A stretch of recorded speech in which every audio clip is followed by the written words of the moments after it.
أعوذ بالله من الشيطان الرجيم بسم الله الرحمن الرحيم الحمد لله الذي فرض الصيام من شهر رمضان الذي أنزل فيه القرآن هدى للناس وبينات من الهدى والفرقان أشهد أن لا إله إلا الله وحده لا شريك له وأشهد أن محمدا عبده ورسوله لا نبي بعده. Jamaah subuh yang dimuliakan Allah Ta'ala, kembali kita bersyukur kehadirat Allah Ta'ala. Salawat dan salam semoga terlimpah pada junjungan kita Nabi Agung Muhammad Sallallahu Alaihi Wasallam. Semoga terlimpah pula pada seluruh keluarga beliau, pada sahabat-sahabat beliau dan umat beliau termasuk diri kita, mendapatkan syafaat fitini dunia hatta ilal akhirah. Allahumma amin. Mari kita lanjutkan pembacaan hadis Fadilatul Ramadan, hadis yang kelima dari kitab Fadilatul Ramadan tentang Lailatul Qadar. A'udzu billahi minasyaitonir rajim.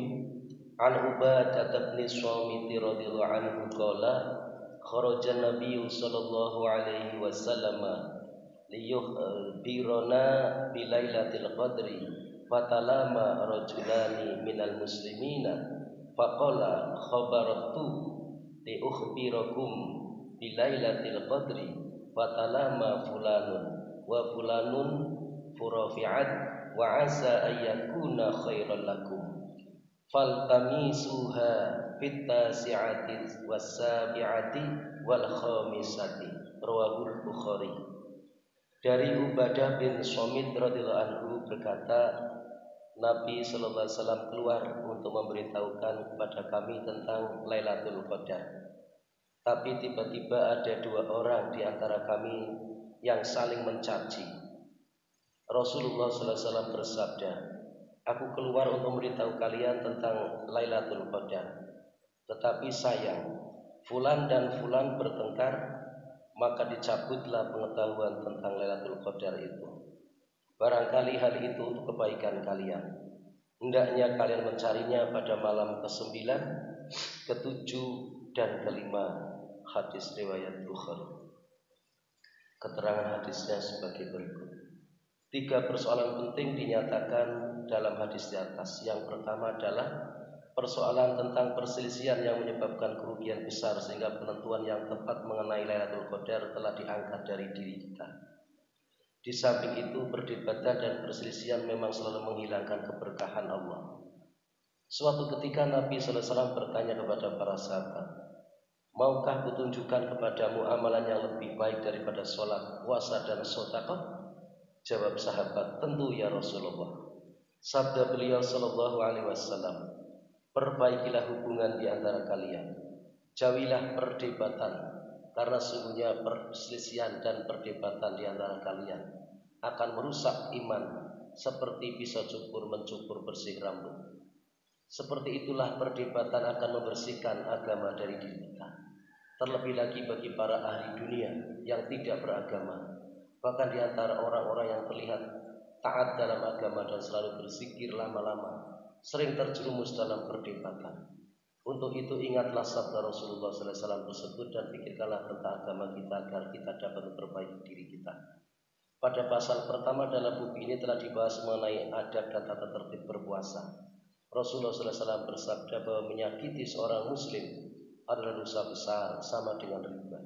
Akan tetapi kita sering tidak peduli dengan kehormatan muslim lain atau melalaikan perintah Allah dan Rasulnya. Al-Quran menyatakan jangan bertengkar di antara kamu, karena itu akan menghilangkan keberanianmu dan kekuatanmu. Al-Quran surah Al-Anfal ayat 46.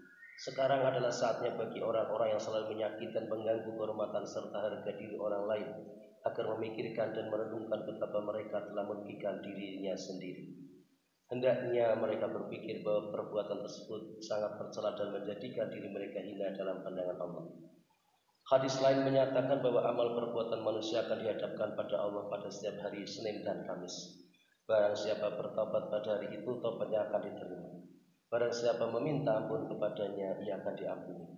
Kecuali mereka yang berselisih, mereka akan dibiarkan sebagaimana keadaannya.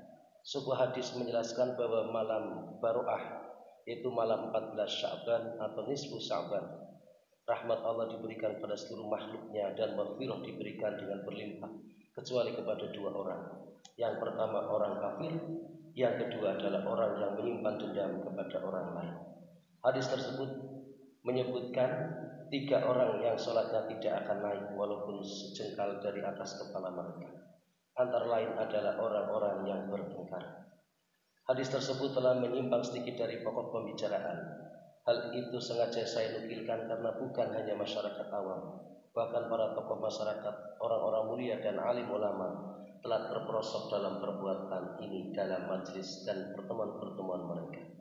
Selanjutnya ada satu hal penting yang patut dipahami, bahwa semua pertengkaran dan permusuhan itu berkenaan dengan urusan keduniaan. Seandainya pemutusan hubungan ini dilakukan dengan orang-orang yang berdosa atau mereka yang menghina agama, hal itu dibolehkan. Suatu ketika Ibnu Umar radhiyallahu anhu meriwayatkan sebuah hadis Nabi sallallahu alaihi wasallam. Lalu anaknya mengucapkan perkataan yang menunjukkan bahwa ia berkeberatan atas sabda Nabi sallallahu alaihi wasallam tersebut. Akibatnya Ibnu Umar radhiyallahu anhu tidak mau lagi berbicara dengan anaknya selama hidupnya. Masih banyak peristiwa seperti itu dalam kehidupan para sahabat radhiyallahu anhum ajma'in. Hal kedua yang patut dipahami dalam hadis ini adalah agar manusia ridha dan menerima dengan lapang dada atas setiap keputusan dan hikmah Allah Subhanahu wa taala dalam segala urusan. Yakni walaupun penetapan Lailatul Qadar telah hilang dan dianggap sebagai kerugian besar, tetapi hal ini hendaknya diterima sebagai nikmat Allah yang mengandung kebaikan besar.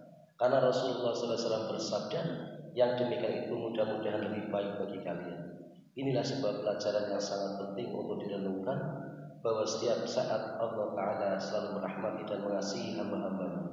Bahkan ketika seorang ditimpa bencana akibat perbuatan buruknya sendiri, lalu ia mengakui kesalahannya, maka Allah SWT akan menghapuskan bencana tersebut dengan segala kasih sayang.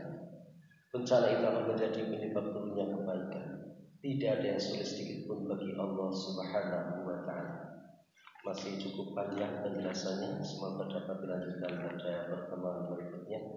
Mudah-mudahan Allah Ta'ala memberikan kepahaman kepada kita maksud dari hadis yang kita dengarkan dan juga penjelasannya. Dan mari kita niatkan di dalam mengakhiri bulan Ramadan ini semangat ibadah terus kita tingkatkan, dan juga semangat pula untuk kita melakukan ibadah-ibadah di luar Ramadan nantinya, sehingga bulan Ramadan betul-betul menjadi tarbiyah atau pendidikan yang dilakukan sebagai penguatan di luar bulan Ramadan. Demikian, dan mari kita tutup bersama dengan doa kafaratul majlis. Subhanallah wa bihamdihi, subhanallah wa bihamdika, asyhadu an la ilaha illa anta, astaghfiruka wa atubu ilaik. Assalamualaikum warahmatullahi wabarakatuh.